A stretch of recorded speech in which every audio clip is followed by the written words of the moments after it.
এই শিশুদের রক্ষা করার আমাদের সম্মিলিতভাবে আওয়াজ তুলতে হবে।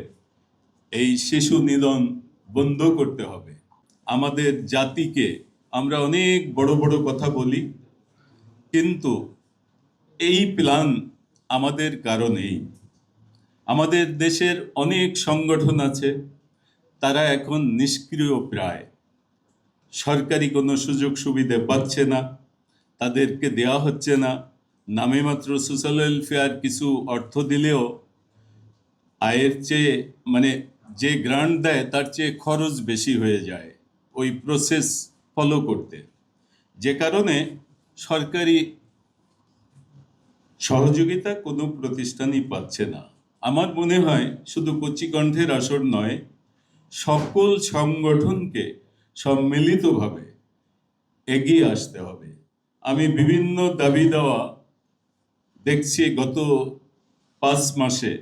আমার মনে হয় শিশু কিশোরদের নিয়েও আমাদের রাস্তায় নামতে হবে। তা না হলে শিশুদের আগামী দিনের ভবিষ্যৎ, যারা দায়িত্বে আছেন, যারা আসবেন, যারা ছিলেন, কেউ এই দায়িত্ব পালন করবেন না। এটাই আমার আমার আমার মনে হয়। আমি যে কথা বলছি অনেক অপ্রিয় কথা হলেও এটা সত্য।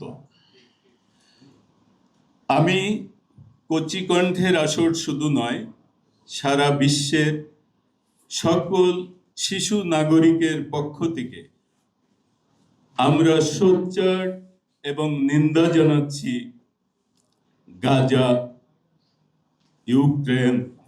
আপনারা অনেকেই জানেন, সাংবাদিক ভাইয়েরা দেখেন, লক্ষ লক্ষ শিশুকে মেরে ফেলা হচ্ছে।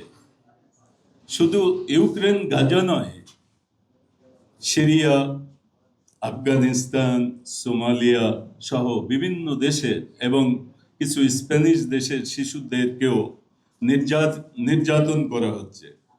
তারা আজ ভয়াবহ বিপদে আছে। এই সমাজ, বিশ্ব সমাজ নিরুপায়, তাদের নেই কোনো কণ্ঠ। এই যুদ্ধ বন্ধের কোনো সংজ্ঞা তাদের হাতে নেই। কেউ নেই এই শিশুদের রক্ষা করার।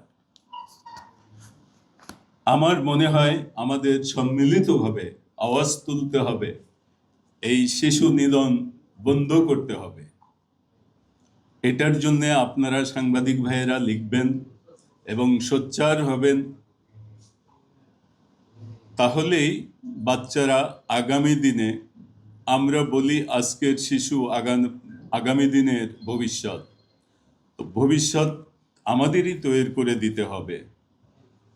আমরা বলি শিশুরা কিছু বোঝে না, শিশুরা তো আগামী দিনের সম্পদ। না, শিশুরা অনেক বোঝে। আপনাদের মনে থাকার কথা, আমরা টেলিভিশনে দেখেছি বাংলাদেশে সকল শিশু কিশোররা ট্রাফিকের কাজ করেছে সুষ্ঠুভাবে। তারা যে আন্দোলন করলো, তাদের ভাবনাটা আমরা বুঝতে চাই না। তারা কি ভাবছে, তাদের নিয়ে আমাদের কোনো চিন্তা নাই। শিশুরাও যে পারে, শিশুরা পারে পরিবেশ রক্ষা করতে, তারা পারে প্রতিটি বাড়ির শিশুরা গ্যাস এবং ইলেকট্রিসিটি অপব্যয় রোধে মা বাবাকে সহযোগিতা করতে পারে। শিশুরা পারে একটি গাছ লাগিয়ে সেই গাছের ফল বিক্রি করে আরেকটা শিশুকে সহযোগিতা করতে। শিশুরা একটি শক্তি। বাংলাদেশের জনসংখ্যার অর্ধেকই শিশু কিশোর।